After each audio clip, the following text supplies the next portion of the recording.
Hey guys, Victor here, coming at you again with another deck profile, and for today's video we're going to be doing an updated Lightsworn deck. Now, much like the tier element decks that I posted previously this week, this is also going to have an expensive version and a budget version, just because I feel like the decks do change pretty drastically depending on what you have access to, and it is very easy for a lot of players just to get gatekept by a card's certain price point. So yeah, I just wanted to let you guys know that. And as for this deck profile itself, this will be the expensive version. I'll probably have the budget version out tomorrow more than likely. But yeah, with that out of the way, let's jump straight into it. Now, as always, we're going to be starting off with the monster lineup first, and because this is a Lightsworn deck, most of the cards will actually be monsters. So, as a result, we're going to be playing 3 Lightsworn Dragonling. When it comes to the pure Lightsworn deck, this is far and away the best card, as it's an extender, it's a starter as long as you have a Lightsworn monster in the graveyard. It literally foolishes any single Lightsworn card that you want from deck to grave. It searches out potentially Punishment Dragon or Judgment Dragon. This card, it just does it all. Then, to accompany our 3 Dragonlings, we're going to be playing 3 Weiss Lightsworn Archfiend. So still almost as important as the Dragonling, even though it does have like a couple more uses because this is the expensive version. But you know, it takes your bricks, it stacks them on top, lets you mill 2 cards, including the card that you bricked, and then when it's into the graveyard, it reborns any Lightsworn monster besides itself. So yeah, definitely got to play 3 and 3 of those, and that's it for the 3 of Lightsworn monsters.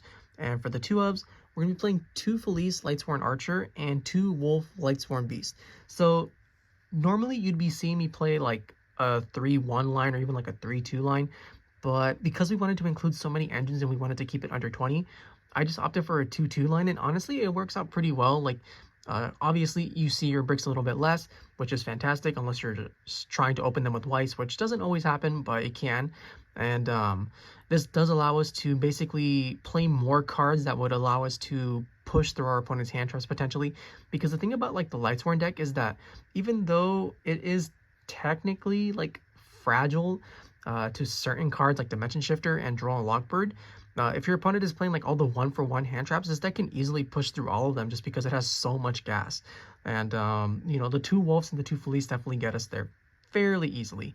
And that's it for the 2 ofs. And then for the 1 of Lightsworn monster, just the 1 Raiden hand of the Lightsworn. I've said it before and I'll say it again, this deck basically never uses its normal summon, so just playing 1 copy is something like Raiden, Hand of the Lightsworn, to potentially mill 2 more, fill up your graveyard, and then give you access to cards like your Bystials, for example, by maybe milling level 4s, or not level 4s, but Lights and Darks into your grave. Since it's a tuner, this pretty much meshes well with every single monster, as you're always going to be able to Synchro Summon, or Link Summon, or Exceed Summon, or whatever, depending on what choices you make. But you never really need more than 1, just because, like I said, you're only going to normal summon once. And even then, we do have methods to get this back from the graveyard or the banish zone. So yeah, 1 Raiden perfectly fine. And that's it for the Lightsworn monsters. But we are playing one of their boss monsters, being Punishment Dragon. So sometimes you'll see me play Judgment Dragon, but as of right now, you're going to see me play Punishment Dragon.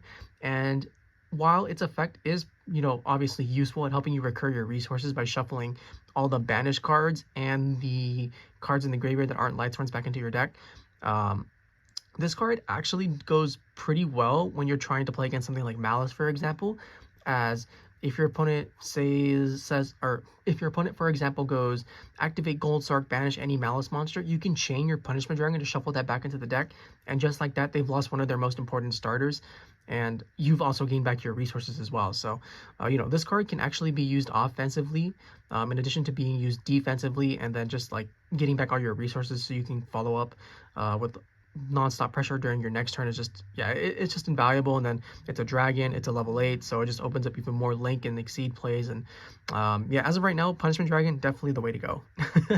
And now we can move on to the rest of the engines that we will be including into this deck. So first off, the Bystial engine. You know, you got to play the 3 lubellion, the 1 Magnamhut, the 1 Druiswurm, and the 1 Baldrake. Bystials and Lightsworns basically go hand in hand. You'd even like in the budget versions, right, there's no way that you wouldn't be catching yourself not playing at least some Bystials, just because the synergy that they have with the level 4 tuners, being able to bring out Dissipator bringing back banished Lightsworn monsters from your banish zone. Like I don't know how to explain it. They just go so well together that you have no choice but to play it. Then for the other engines, we are playing the Imsety, or I guess the Horus engines. That means we're playing 3 Imsety, Glory of Horus, and the 1 Hapi, Guidance of Horus. You don't need any more than this. And you know, it's basically just there to help us make zombie vampire and then just provide us with free bodies, because this deck does basically go through its entire extra deck, which means that you're going to have need to have as much fodder as possible. So yeah, 3 Imsety and then the 1 Hapi. And as if that wasn't enough engine that you needed to include into the deck, we're also playing the Fiendsmith engine. So that means the 2 engravers, the 1 Lacrima the Crimson Tears, and the 1 Fabled Lurrie. I don't know, like all these engines just mesh so well together, right? Whether you're using like your 6s to go for synchros such as Chaos Angel or Dissipator, making non-stop link monsters that you can then combo off into even higher link monsters, the infinite recursion that cards like the Fiendsmith engine allows you to have by putting back like your Weisses. I can go on and on and on, because these engines just mesh so well together. And it's just unfortunate that they're price locked, because honestly, like it's so much fun just being able to push to 2 to 3 interactions and just continue playing as if nothing ever happened. So yeah, definitely, if you can afford them, you should be including them into your Lightsworn deck, even though I know this is technically a budget deck, but I know Lightsworn players are also whales, right? So you never know. If you have the money, obviously do it. If you don't, it's okay. There is plenty of other substitutes as well that still allow you to get the Lightsworn experience. That's it for the engines, but we do play a couple of like one-of cards as well, just to help our deck run a little bit more smoothly. We are including the 1 Ringowurm. So we basically never use the effect to special summon it from hand. This is basically going to be a graveyard effect only, although you can normal summon it and then synchro it away and then activate its graveyard effect. So it's not like it's a bad draw or anything, it's not ideal. But typically this is going to be the method that you use to bring out your Dissipator pretty easily, as you just banish this, summon a level 2 token, and then you synchro that with one of your level 8 dragon monsters, typically like Lubellion or Punishment Dragon, go for Dissipator and then go to town. Then we're also playing the 1 of Starliege seyfert. Whether you're normal summoning this to send it, or like a bunch of other cards to add any of your level 8 or 4 dragon monsters, being, you know, the Dragonlings, the Lubellions, whatever. This card, phenomenal at getting you whatever you may need. And then not only that, it's able to recycle a key resources in your graveyard by banishing itself, and then you can add any level 8 dragon. And we could add the Punishment, we could add the Lubellion in case we hadn't used its effect already, or you can add this, Chaos Dragon Levianeer. So all 3 effects are really solid. Whether you're, you know, banishing both lights and darks to destroy 2 cards on the field, or banishing only lights to be able to reborn something, or my favorite, banishing all darks to loop a card out of your opponent's hand. All 3 effects are fantastic, and they do come up pretty often. You know, all you have to do is mill this card and then seyfert will get it back to your hand. And I don't know, I can't express how much I love these cards. So like they mesh so well, which, I mean, sure, sometimes you're going to break, you know, that's the nature of Lightsworn, but when this deck goes off, it goes off. And then for the final card, just the 1 Mudora, the Sword Oracle, so that we don't deck out, because it's very, very easy to just mill every single card in this deck.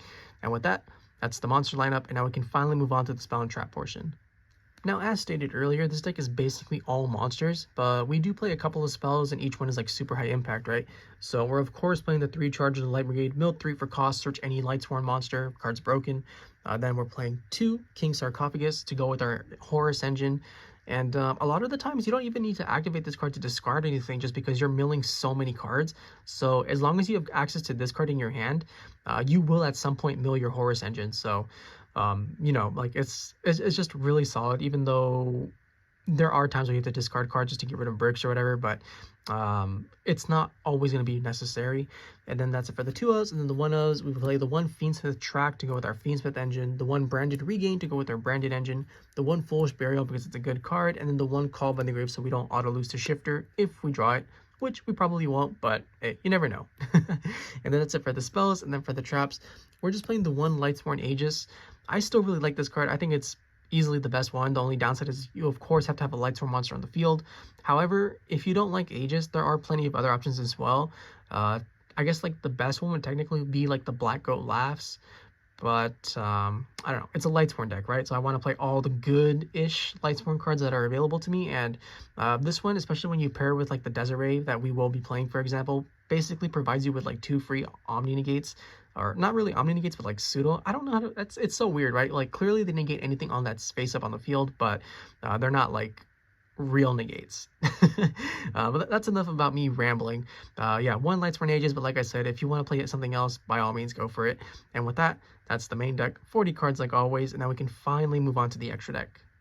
Now, when it comes to the extra deck, I know I always say this, but I really mean it this time. It's incredibly tight just because there's so many different engines that we're including in this deck. You know, you got to make room for the Fiendsmith stuff, you got to make room for the Horus stuff, you got to make room for the Bystial stuff, and it can get pretty overwhelming, and eventually it will lead to you having to make some drastic cuts.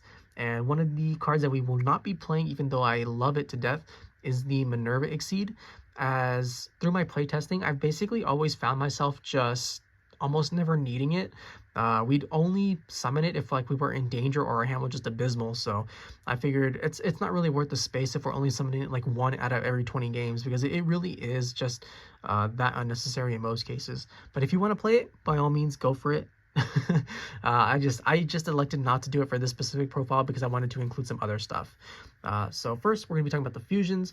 We're going to have the Necroquip Princess, which basically means any single light fiend monster turns into a Wave High King Caesar or a Fiendsmith Desirae pretty much automatically, and that's pretty good. I'm not going to lie to you. And then it also has like the added bonus of being able to be paired with cards like the Bystial Lubellion, for example, right? Where you summon the Necroquip first, you discard the Bystial Lubellion after it's summoned, so you get the search, and then you get an additional draw, and just little things like that add up so much to being able to just completely overwhelm your opponent. Then for the only other fusion, we're playing the Fiendsmith Desirae. This is basically Lightsworn Aegis, but on legs, as it's able to negate any face-up card on the field equal to the number of the link rating that it's like equipped with, and it's typically going to have 2 because of sequences, or because of sequence, and then because of sequence it also can't be targeted.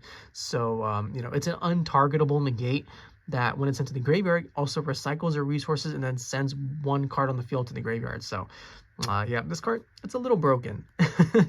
Then that's it for the fusions. Then for the exceeds, we have the aforementioned DDD Wave High King Caesar. And the cool thing about this deck is that you don't have to choose one or the other.